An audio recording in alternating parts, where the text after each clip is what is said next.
Muy buenas tardes, amados hermanos y amigos. Es un gran placer para mí estar conectado con ustedes nuevamente en esta tarde para compartir el estudio de la palabra. Les saludo en el glorioso nombre de nuestro Señor Jesucristo y también de parte de mi esposa Iliana, de nuestros hijos, nuestros nietos. Muchos saludos y bendiciones para cada uno de ustedes. Pues no me canso de repetir mis agradecimientos por su gentileza de conectarse con nosotros en esta hora, de sacar de su tiempo y para compartir con nosotros. Muchísimas gracias por esa gentileza. Que Dios le bendiga. Bueno, vamos directamente a nuestro estudio en esta tarde. Estamos a través de este estudio visitando, por así decir, porque no estamos entrando muy profundo en cada una de las 16 verdades fundamentales que componen nuestra doctrina. Y la semana pasada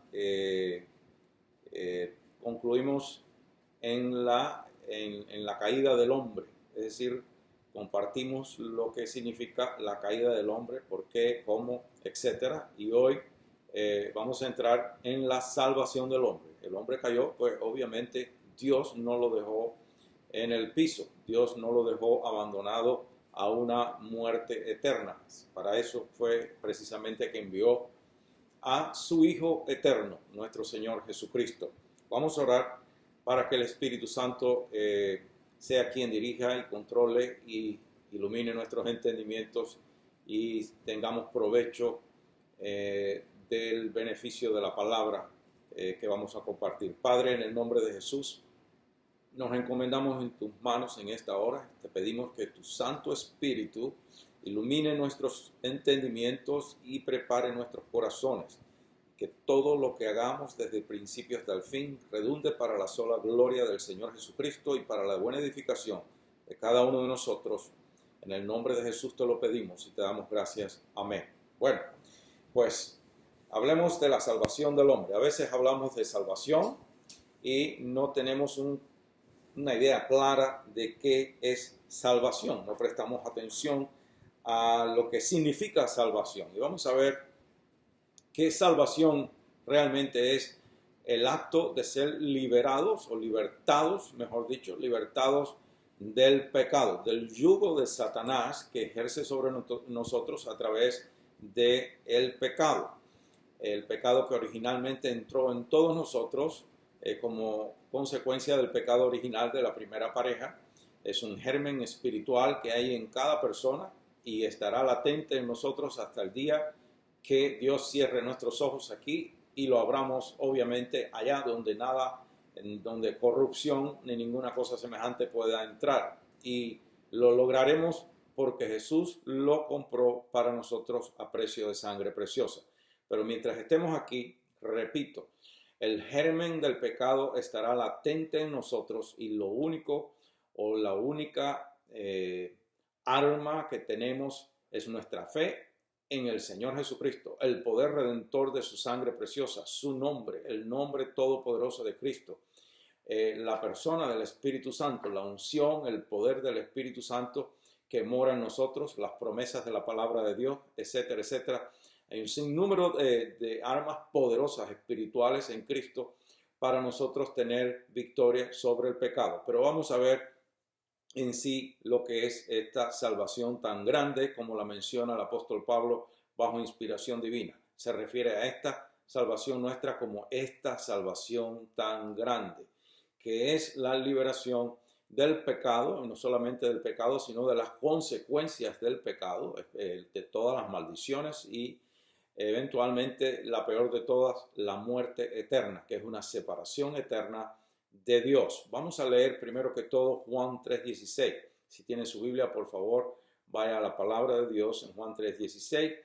Y la palabra de Dios en Juan 3:16 dice aquí, así, de acuerdo a las Escrituras, en el nombre del Padre, del Hijo y del Espíritu Santo, dice: porque de tal manera amó Dios al mundo que ha dado a su Hijo unigénito, para que todo aquel que en él cree no se pierda, mas tenga vida eterna. Entonces, si yo digo que todos somos pecadores, todos los hombres, mujeres, Todo ser humano es pecador por virtud del pecado que entró en la raza humana. Es un germen que hay ahí en nosotros, es una naturaleza caída que tenemos, una inclinación innata a rebelarse contra Dios, a apartarse de los caminos de Dios. ¿Quiénes pueden ser salvos entonces? Pues la salvación no está limitada a un grupo de personas, a otros no, sino todo hombre, toda mujer que sinceramente se ponga de acuerdo con Dios. ¿Cómo nos ponemos de acuerdo con Dios? Bueno, lo primero que tenemos que hacer es reconocer que somos pecadores. Por cuanto somos pecadores, no nos podemos salvar a nosotros mismos. Necesitamos un Salvador. Y ese Salvador, el único mediador entre Dios y los hombres, es el Hijo del Señor, de Dios Padre, nuestro Señor Jesucristo, el Hijo eterno de Dios, el Señor Jesucristo. Nos ponemos de acuerdo con Dios cuando nosotros reconocemos que somos pecadores. Por cuanto somos pecadores, pecamos contra Dios, hemos pecado contra Dios, algunos están activamente pecando contra Dios, deliberadamente pecando contra Dios, pero la manera de ponerse de acuerdo con Dios es reconocer que somos pecadores, en primer lugar. Segundo lugar, que nos arrepentimos, renunciamos a todo pecado, renunciamos a nuestra propia voluntad, a ese deseo innato de hacer lo que bien nos parezca.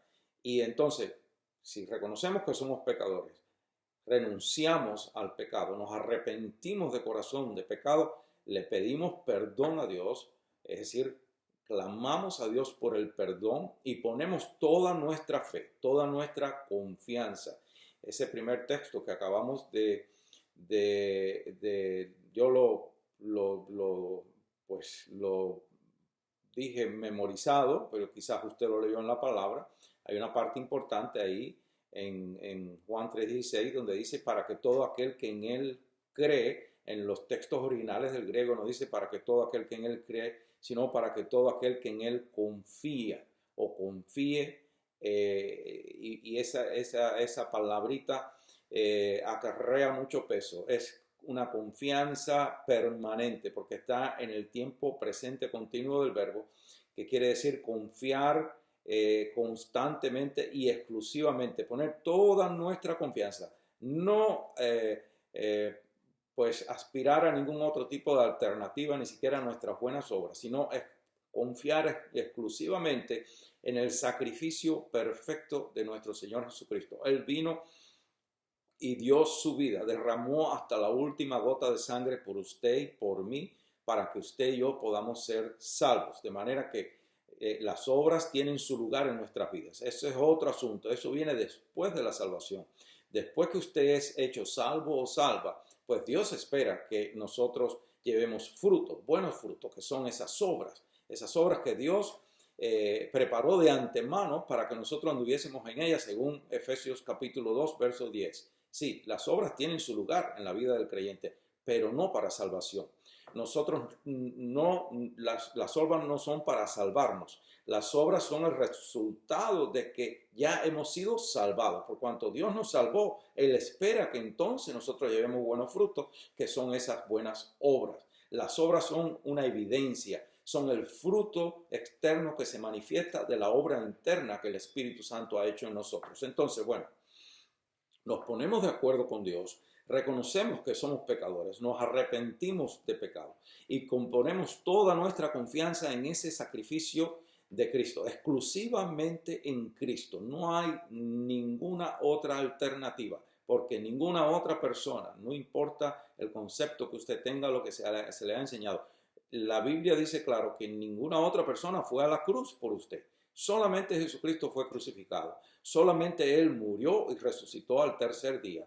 Y luego ascendió al cielo y fue a sentarse a la diestra del Padre. Aquella gloria que siempre tuvo y ha tenido con el Padre eternamente. Por eso es el Hijo eterno de Dios. Entonces, si vamos un momentito a capítulo 1 de Juan, versos 12 y 13, vamos a ver lo que dice ahí. Dice, mas a todos los que le recibieron, es decir, a todos los que le reciben a Jesucristo como único Señor y Salvador personal, a los que creen en su nombre. Ahí vuelve a aparecer esta palabra que en castellano sigue diciendo lo mismo, creen, pero en en los textos originales del griego van mucho más allá o tienen más impacto, más fuerza en su significado que en el castellano, porque no es creer, sino es confiar. Usted puede creer muchas cosas, usted puede creer en una persona y no necesariamente confiar, como yo en una ocasión ilustré el asunto del hombre que cruzaba la calle, es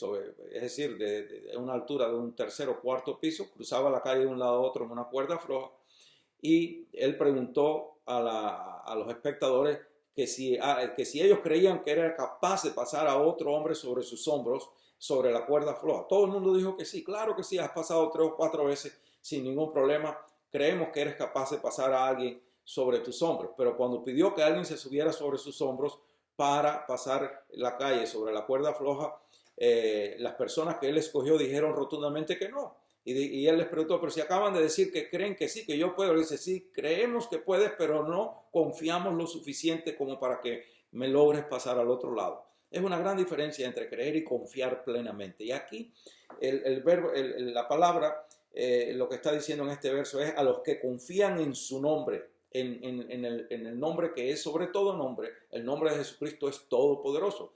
En realidad el nombre de Jesucristo encierra en sí mismo la plenitud de la deidad. Ese incomunicable nombre de la deidad está encerrado en el nombre de Cristo. Él dice, para no seguir interrumpiendo la lectura, dice, mas a todos los que le recibieron, a los que creen, voy a decir a los que confían en su nombre, les dio potestad de ser hechos hijos de Dios, los cuales no son, escuche esto, los cuales no son engendrados de sangre, ni de voluntad de carne, ni de voluntad de varón, sino de Dios. Hay mucho que decir aquí, poco tiempo para hacerlo, pero en una cáscara de nuez, note que esto es un plan que fue concebido en el corazón de Dios desde antes de la fundación del mundo. Desde antes de la fundación del mundo, lo digo con la autoridad de la palabra de Dios, porque así lo dice en Efesios capítulo 1, verso 3. Dice así: bendito sea el Dios y Padre de nuestro Señor Jesucristo, que nos bendijo con toda bendición espiritual en los lugares celestiales en Cristo, según nos escogió en Él, es decir, en Cristo, antes de la fundación del mundo, para que fuésemos santos y sin mancha delante de Él. Dios le conocía a usted con nombre y apellido desde antes de la fundación del mundo, es decir, desde antes que las cosas visibles fuesen creadas. El Padre, el Hijo, el Espíritu Santo son eternos, no tienen principio ni fin.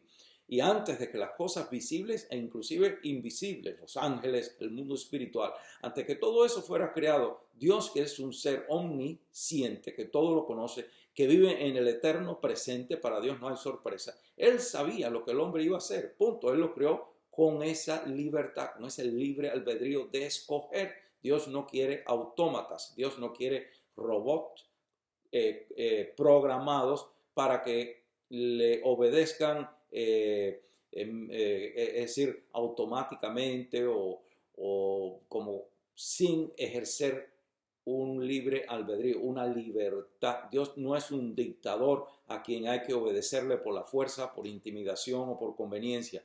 Dios es un Dios de amor. Dios es amor, dice la Biblia. Es un Padre que nos ama. Y él, si usted quiere salvación, Él pues la ha provisto por medio de su Hijo Jesucristo. El que rechace a Cristo, pues rechaza la gracia salvadora de Dios. Y Dios no tiene responsabilidad ninguna en ese asunto, porque usted tiene la libertad de escoger. Dios le dijo al pueblo de Israel cuando lo sacó de Egipto, y esto está en el libro de Deuteronomio, cuando Dios le dice al pueblo de Israel, hoy pongo delante de ti el camino de la bendición y el camino de la maldición.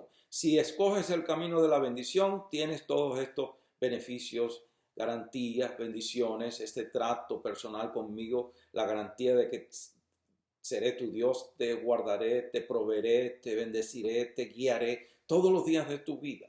Y este es el camino de la maldición. Si tú decides desconectarte de mí, no tener trato conmigo, no querer nada conmigo, bueno, pues esa es tu decisión, escoges el camino de la maldición, que automáticamente cuando nosotros no aceptamos el trato directo con Dios, no aceptamos vivir para Dios, pues andamos en maldición, andamos bajo la maldición del pecado bajo el yugo de esclavitud que Satanás tiene sobre toda aquella persona que rechaza a Jesucristo.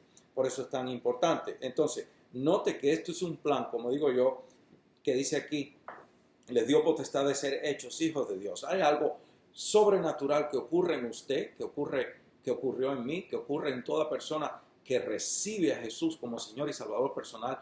Ocurre algo sobrenatural. Es algo que el Espíritu Santo de Dios opera dentro de nosotros, es ese nuevo nacimiento, cuando hay un genuino arrepentimiento de nuestros pecados. Esto no es una cosa que nosotros confesamos o hablamos como un papagayo que repite las cosas sin saber lo que está diciendo, sino es algo de corazón. Usted tiene que arrepentirse de sus pecados de corazón y de corazón confiar plenamente en Jesucristo. Es decir, esto no es una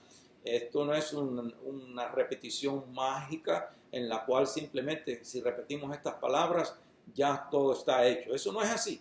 Tiene que haber un nacimiento, el nacimiento genuino. El nuevo nacimiento requiere un verdadero arrepentimiento. Entonces, dice que Dios nos dio potestad de ser hechos hijos suyos, los cuales nosotros no somos engendrados de sangre, ni de voluntad de carne, ni de voluntad de varón, sino de Dios. Es decir, la salvación, el plan de salvación, no es algo que implementó el hombre, no es algo que el hombre un día, se le ocurrió conversar con Dios y convenció a Dios que le salvara. No, Dios tomó la iniciativa. Desde antes que el hombre fuera creado, Dios sabía lo que iba a pasar. Eso es un misterio que yo no lo puedo explicar, que nadie lo puede explicar, que un día usted y yo lo conoceremos. Si yo estoy seguro que voy para el cielo y yo espero en Dios que usted también vaya. Cuando estemos allí en el cielo, por la gracia de Dios, por la fe en Jesucristo, entonces conoceremos tal como somos conocidos. Y todas las cosas que hoy no entendemos, y habrá algunas inclusive que quizás no se nos sean relevadas, porque hay misterios que Dios no tiene por qué revelarnos y mejor para nosotros. Hay cosas que a veces no conviene que sepamos. Al fin y al cabo somos criaturas y no creadores. El único creador es Dios y nosotros criaturas, y por tanto no tenemos por qué saber todos los misterios. Pero este misterio de la salvación, que Dios sabía que el hombre iba a pecar, que el hombre se iba a rebelar contra él, es un misterio que no entendemos. No entendemos inclusive por qué el diablo todavía anda suelto. Es un misterio, pero son las cosas de Dios. A mí me consuela ese pasaje en Isaías que dice que los pensamientos de Dios son mucho más altos, así como el cielo es mucho más alto que la tierra o está sobre la tierra, así son mis pensamientos más altos que tus pensamientos y mis caminos más altos que tus caminos. Es decir, nosotros no podemos tratar de entender las cosas que la infinita mente de Dios conoce y sabe los propósitos exactos de cada cosa. De manera pues que nosotros cuando confiamos plenamente en el Señor Jesucristo como único Señor y Salvador personal, obtenemos esa salvación. La salvación es un misterio maravilloso, el cual tampoco entendemos como algo tan sencillo, tan fácil para nosotros, pero que costó tanto para Dios, pueda funcionar de esa manera. En muchas ocasiones he usado el testimonio de que, bueno, yo vengo de Cuba y en Cuba estuve atado al espiritismo, era en lo que yo confiaba de la niñez, crecí en eso y para nosotros cuando íbamos a un espiritista que recetaba una solución fácil o los ingredientes que mandaba para un trabajo, para un baño, un despojo, lo que fuera, era fácil de encontrar, pues no nos parecía bueno. A nosotros nos gustaba, o a casi todo el que anda en ese mundo, mientras más complicado sea el proceso, mientras más difíciles los ingredientes, creíamos que era más efectivo y que el individuo tenía poderes superiores. Bueno, pues Dios pone la salvación tan fácil que tropezamos con ella. Lo único que requiere Dios es que usted reconozca que es pecador, que se arrepiente de sus pecados y que por encima de todas las cosas usted confía plenamente en el sacrificio perfecto de nuestro Señor Jesucristo, en el poder redentor de su sangre preciosa, en el poder regenerador, y transformador del Espíritu Santo de Dios. Vamos a Romanos capítulo 10, verso 8 al 10. Ahí está clarito, como lo pone la palabra de Dios en cuanto a la salvación. Dice en Romanos 10, 8, más, ¿qué dice? Cerca de ti está la palabra. Note que acabo de decir que es una cosa tan sencilla y tan fácil que tropezamos con ella. Cerca de ti está la palabra, en tu boca y en tu corazón. Es decir, que está en su mano. Esto no depende de ninguna otra persona. Está en su mano dar el paso a salvación, saltar esa zanjita que ahora Dios le permite saltar. Hay un abismo inmenso entre Dios y nosotros mientras no estamos en Cristo. Pero en este caso, ese paso tan sencillo de criatura a hijo de Dios está al alcance de su mano y solo está en su lengua confesar de que usted es pecador, que usted se arrepiente de corazón o pecadora y que confía plenamente en la obra redentora del Hijo de Dios, quien dio su vida por usted. Tanto le amó Dios a usted que dio a su único Hijo eterno, Jesucristo, que vino a hacerse hombre para morir por nosotros los hombres y las mujeres. Porque por cuanto por un hombre entró el pecado y la maldición del pecado, la muerte eterna, la separación eterna de Dios, por culpa de un hombre y una mujer entró eso en el mundo, pues por un hombre tenía que venir la solución. Por eso vino Jesús y se hizo a sí mismo hombre. Ok, bueno, dice, más, ¿qué dice? Cerca de ti está la palabra, en tu boca y en tu corazón. Esta es la palabra de fe que predicamos, que si confesares con tu boca que Jesús es el Señor y creyeres en tu corazón que Dios le levantó de los muertos, serás salvo. Porque con el corazón se cree para justicia, pero con la boca se confiesa para salvación. Con la boca se confiesa para salvación. Entonces, vemos aquí que la única vía de escape, repito una vez más, nuestra única vía de escape para salvación y vida eterna es nuestro Señor Jesucristo. El ser humano no tiene otra alternativa. O permanecer en la esclavitud, en la condenación eterna al infierno, porque el que no acepta a Jesucristo, como Señor y Salvador personal, lamentablemente, aunque suene, yo no puedo hacer menos severo el mensaje de la palabra de Dios, de cómo ya el Espíritu de amor, el Espíritu de Dios, que es Espíritu de amor y de paz y de consuelo, ya lo puso de esa manera. No puede haber otra. Es la verdad que usted necesita saber. Es mejor saber la verdad que lo tengan engañado con una mentira. Toda persona que no reciba al Señor Jesucristo como su único Señor y Salvador personal está condenada eternamente al infierno. Porque la única manera de entrar al cielo, a vida eterna, en la gloria eterna de Dios, es por la fe exclusivamente en el Señor Jesucristo. Esa es la única vía de escape que tenemos. Vamos un momentito a Efesios capítulo 2. En Efesios capítulo 2 vemos y dice, y Él os dio vida a vosotros cuando estabais muertos en vuestros delitos y pecados, en los cuales anduvisteis en otro tiempo, siguiendo la corriente de este mundo, conforme al príncipe de la potestad del aire, que es Satanás. Eso es una referencia directa a Satanás. El espíritu que ahora opera en los hijos de desobediencia, entre los cuales también todos nosotros vivimos en otro tiempo en los deseos de nuestra carne, haciendo la voluntad de la carne y de los pensamientos, y éramos por naturaleza hijos de ira, lo mismo que los demás. Esto hay mucho que hablar y vuelvo a repetir, no tengo yo el tiempo, pero por naturaleza quiere decir que aunque la persona, por muy buenas intenciones que tenga, por más esfuerzo que haga de vivir para Dios en esa naturaleza pecaminosa, en su propia fuerza, jamás podrá, porque por naturaleza es inclinado innatamente a pecar, a la rebeldía contra Dios. De manera que usted no es pecador porque peca, usted es pecador porque usted por naturaleza ya viene con una naturaleza pecaminosa. Usted, es decir, no peca porque es pecador. Usted es pecador porque ya viene con ese germen de pecado dentro. Es algo que solamente el poder redentor de la sangre de Cristo puede romper. Y el poder santificador y regenerador del Espíritu Santo que viene a operar instantáneamente dentro de nosotros desde el momento que aceptamos a Jesús como Señor y Salvador personal. Entonces dice que éramos por naturaleza hijos de ira, lo mismo que los demás. Pero aquí viene algo importante, tremendo, maravilloso.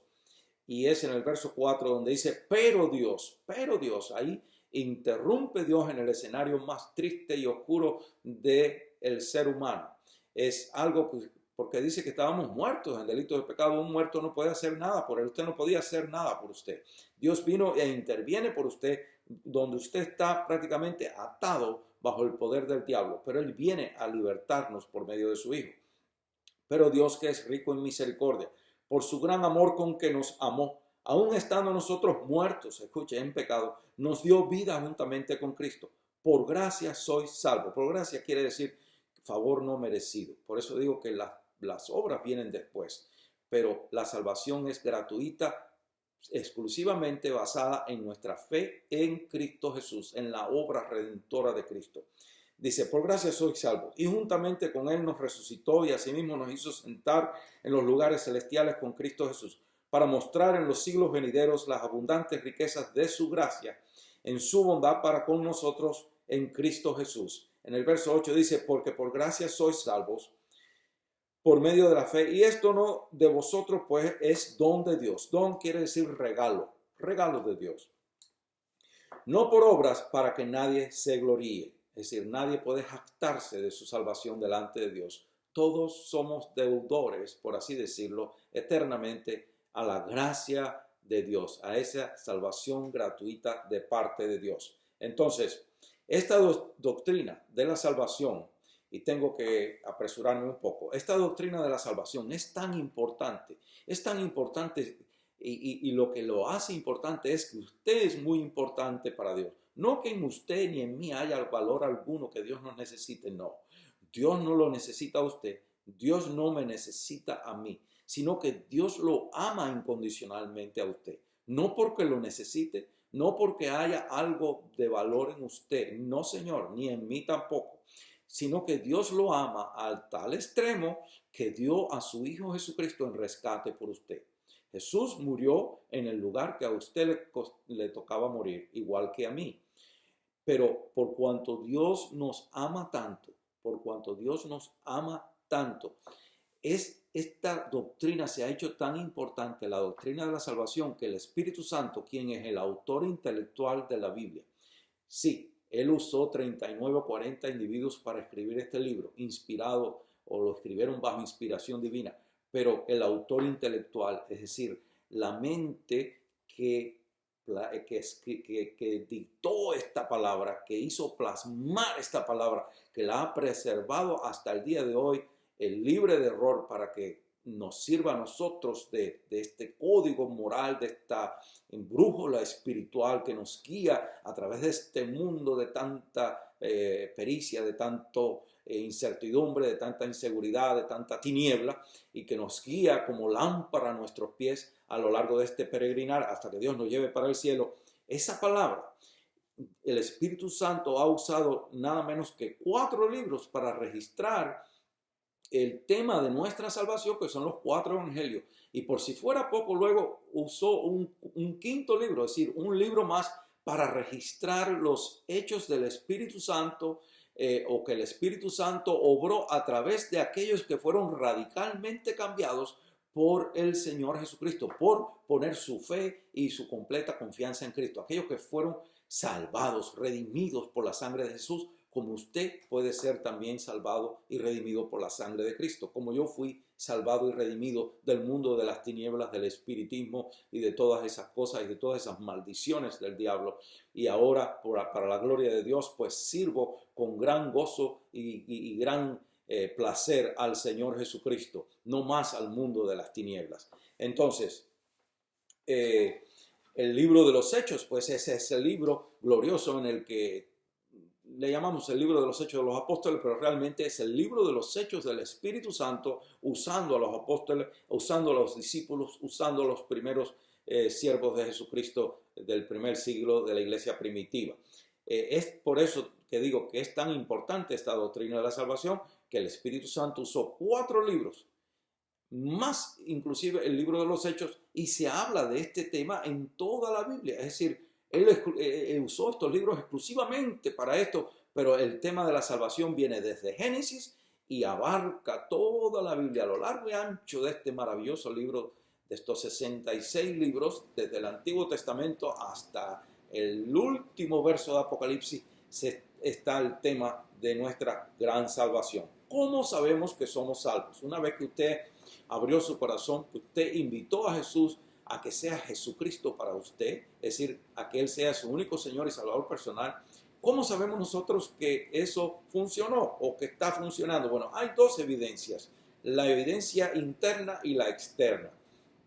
En primer lugar, nosotros sabemos que somos salvos por las promesas de la palabra. Yo acabé de leer en Romanos donde dice que si nosotros confesáramos que el Señor Jesucristo es el Hijo de Dios y que Dios le levantó de entre los muertos, si nosotros le confesamos como único Señor y Salvador personal, dice la palabra ahí que nosotros e inclusive nuestra familia, si nosotros estamos dispuestos a compartir esta fe con ellos, serán salvos también. Es una garantía que todo aquel que invoque el nombre del Señor Jesucristo y le invoque como único Señor y Salvador personal será salvo. Todo aquel o toda aquella mujer, hombre que se arrepienta de corazón de sus pecados y reciba a Jesús como único y Señor Salvador personal, está garantizado por la palabra de Dios, y las promesas de la palabra de Dios son en el sí y en el amén. Dios no miente por nada, jamás. Entonces, tenemos las promesas de la palabra de Dios que son la garantía mayor que tenemos, pero también sabemos por la palabra, ahí mismo tenemos, ya acabamos de leer en Efesios capítulo 2, donde está diciendo que, pero Dios que es rico en misericordia, por su gran amor con que nos amó, aún estando nosotros muertos en pecados, nos dio vida juntamente con Cristo. Ahí tenemos una promesa y eso sigue hasta el verso 14. Lo que no tengo tiempo yo de leer es hasta el verso 14, pero sí les voy a leer Romanos 8, Romanos 8, 1.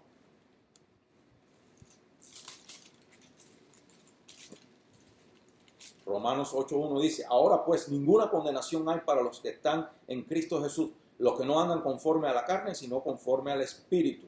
Es decir, una vez que ya nosotros estamos en Cristo Jesús, pues somos salvos. Segunda de Corintios 5.17 dice, de modo que si alguno está en Cristo, es decir, que ha dado ese paso de fe, que ha recibido a Jesús como Señor y Salvador personal, de modo que si alguno está en Cristo Jesús, en la fe en Jesucristo, nueva criatura es, he aquí todas las cosas viejas pasaron, he aquí todas son hechas nuevas. Y esa frase, nueva criatura, es lo que yo me refería hace un rato, donde dice donde decía yo que algo sobrenatural sucede en nosotros.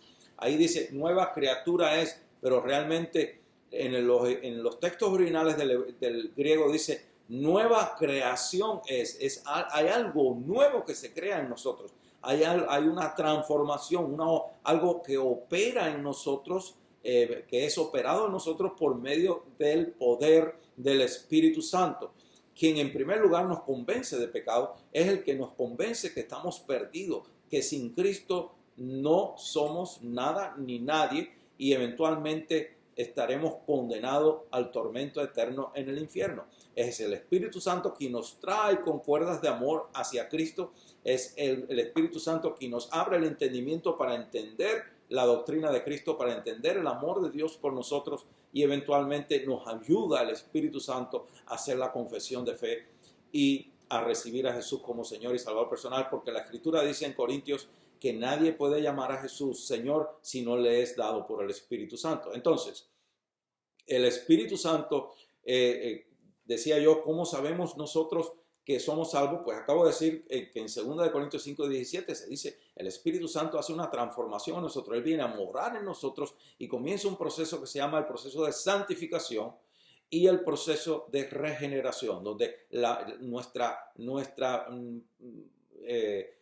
persona, nuestra manera de pensar, de creer, de todo su ser comienza a ser transformado por el poder de la palabra de Dios.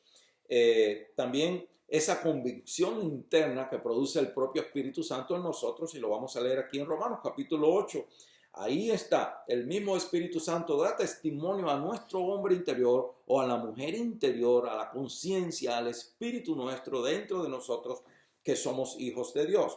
Dice en Romanos capítulo 8, verso 14 al 16, dice, porque todos los que son guiados por el Espíritu de Dios, estos son hijos de Dios. Pues no habéis recibido el espíritu de esclavitud para estar otra vez en temor, sino que habéis recibido el espíritu de adopción por el cual clamamos Abba Padre. Abba Padre. Y en el 16 dice, el Espíritu, y está en letra mayúscula, que es una referencia al Espíritu Santo, el Espíritu mismo da testimonio a nuestro espíritu de que somos hijos de Dios. Es esa confianza donde nos sentimos con la libertad, no con el derecho, pero sí con el privilegio comprado por la sangre de Cristo. No se jacte nunca de creerse. Nosotros no podemos exigirle nada a Dios, pero sí tenemos la libertad como hijos de acercarnos reverentemente, obviamente, pero con toda libertad nos acercamos al trono de la gracia. No por méritos propios que no tenemos, sino por los méritos de Jesucristo, por la justicia de Cristo que es acreditada a favor nuestro. Dios ya no lo ve a usted, Dios no me ve a mí, sino que nos ve a través de la sangre de Cristo, nos ve por medio de esa fe en su Hijo. Y entonces, como dice allá en Efesios, donde leí hace un rato, pero que no llegué a ese verso, que fuimos aceptados en el amado, al extremo de ser tan amados como el propio Cristo para Dios. Entonces, esa evidencia interna la tenemos por medio del Espíritu Santo, donde dice aquí, y escuche una frase muy importante que no quiero que se me pase aquí, es Abba Padre. Abba Padre es una de las inclusive en el Antiguo Testamento el judío no se atrevía a ese tipo de expresión tan íntima y tan confianzuda, diríamos, si se me permite esa frase, con Dios. Esto lo introduce Jesucristo y este es el equivalente a papito mío. Es el equivalente de un hijo o una hija que tiene plena confianza con su padre. Es decir, un padre que tiene sus brazos abiertos siempre, no es un gruñón, no es un padre áspero o que mantiene esa distancia, esa frialdad con sus hijos, sino es un padre amoroso, un padre de brazos abiertos, y el hijo con toda confianza se le acerca y en lugar de ese papá sobre respetuoso le dice papito mío, ese es Abba Padre, papito mío. A ese extremo llega la libertad que tenemos en Cristo Jesús de acercarnos con toda esa confianza a nuestro Padre Celestial. Entonces, tenemos esa evidencia interna y la evidencia externa es el cambio interno, ese cambio interno operado en nosotros por el Espíritu Santo, pues obviamente tiene que manifestarse externamente. Todo nuevo nacimiento en Cristo demanda una evidencia externa, demanda un cambio de naturaleza en nosotros. No va a cambiar la personalidad tanto, la personalidad del individuo no cambia tanto, si usted es alegre, si usted es más reservado, si usted es bromista o no es bromista, obviamente depende del tipo de broma que emplee, pero lo que cambia sí es el fruto, el vocabulario de la persona tiene que ser limpiado, el estilo de vida, si era un pecador, si era es decir, si participaba en inmoralidades, en esto, en lo otro, en cosas que sabemos que no tenemos que ni explicarlas aquí, sino en cosas que no agradan a Dios y que no serán aprobadas por Dios nunca, pues todo eso tiene que ser eliminado. Por eso es la evidencia externa de que hay un cambio que ha sido operado internamente en nosotros por el Espíritu Santo. Eso tiene que manifestarse, ese es lo que también llamamos testimonio, y también la palabra se alternativamente usa testimonio o frutos, frutos que prueban de que Jesús es real y verdadero, de que Jesús gobierna dentro de nosotros. Se me está acabando el tiempo y quiero terminar aquí con Juan 15. Juan 15 es un buen pasaje, no teniendo tiempo a otros más que tengo, pero me gusta siempre citar mínimo 3 pasajes de la Escritura para respaldar cualquier tipo de lección o cualquier tipo de enseñanza. Pero por razones de tiempo vamos a leer Juan 15, 1 al 8. Dice así: Yo soy la vid verdadera y mi Padre es el labrador. Este es Jesucristo hablando a los discípulos. Todo pámpano que en mí no lleva fruto lo quitará, y todo aquel que lleva fruto lo limpiará para que lleve más fruto. Ya vosotros estáis limpios por la palabra que os he hablado. Permaneced en mí y yo en vosotros. Como el pámpano no puede llevar fruto por sí mismo, si no permanece en la vid, así tampoco vosotros si no permanecéis en mí. Yo soy la vid, vosotros los pámpanos. El que permanece en mí y yo en él, éste lleva mucho fruto, porque separados de mí nada podéis hacer. Esto obviamente se refiere a que cuando usted invita a Jesús a su vida como su único Señor y Salvador personal, pues recuerde, Señor, pues Él tiene que ser el que gobierne su vida. Por medio del Espíritu Santo, Jesús tiene que tener señorío completo en su vida, para que Él también sea Señor completo de su vida, Salvador completo de su vida. Porque esto no es una póliza de seguro, no es para lo que me conviene nada más. Yo tengo que rendir toda mi voluntad a los pies de Cristo. Entonces, dice, el que en mí no permanece será echado fuera como pámpano y se secará, y los recogen y los echan en el fuego y arden. Si permanecéis en mí y mis palabras permanecen en vosotros, pedid todo lo que queréis y os será hecho. En esto es glorificado mi Padre, ahí quería llegar, en que llevéis mucho fruto y seáis así mis discípulos. Pues esa es la evidencia interna que yo le quería decir antes de cerrar. Se espera que nosotros pues manifestemos un fruto externo que evidencie la transformación interna que el Espíritu Santo ha venido operando en nosotros. En esencia es vivir una vida que sea una vida enfocada en servir a Dios y en glorificar el nombre de Dios. Que el mundo pueda ver que nosotros somos personas en las que mora, vive y reina Jesucristo y que Él es real y verdadero. Entonces, ¿por qué es importante esta doctrina de la salvación? Bueno, la salvación o la restauración de nuestras relaciones que se perdieron con Dios por causa del pecado es el tema prácticamente central de la Biblia. Jesucristo es el tema central de la Biblia y Jesucristo no vino aquí a otra cosa que no fuera a dar a conocer a Dios a nosotros y a salvarnos a nosotros del pecado y de la muerte eterna. A través de toda la palabra de Dios usted puede ver el amor de Dios manifestado en rescatar al caído, al hombre caído, en restaurar a lo que se había perdido, a salvar lo que se había perdido, y todo eso es a través de su Hijo Jesucristo. Todo cristiano experimenta la salvación y la transformación en una nueva persona por el poder del Espíritu Santo. Sin esta verdad fundamental, esto es una verdad fundamental de nuestra doctrina, la verdad de la salvación, todas las demás declaraciones doctrinales dejarían de tener sentido. Y peor aún, nuestras vidas quedarían vacías, sin esperanza, sin rumbo, sin propósito. Sin Jesucristo, sin la salvación en Cristo, usted y yo somos nada, somos nadie, somos carne del gusano y del fuego eterno en el infierno. Yo espero en Dios que usted haya aceptado a Jesucristo como su único Señor y Salvador personal en su corazón. Si no lo ha hecho todavía, hágalo ahí mismo donde usted está. No importa lo que esté haciendo. Dígale, Señor Jesucristo, hoy yo me arrepiento de todos mis pecados. Reconozco que he pecado contra ti, contra tu cielo santo. Te recibo como mi único Señor y Salvador personal. Te pido, oh Señor Espíritu Santo, que entres en mí y me muestres el camino. Que yo camine y viva para servir a Jesucristo. Y a usted que ya es salvo, pues aférrese cada día más al Señor Jesucristo, a esa salvación tan grande que Él compró para usted a precio de esa sangre preciosa. Viva para honrar y glorificar a Cristo y compartir esta salvación con otros que no la tengan.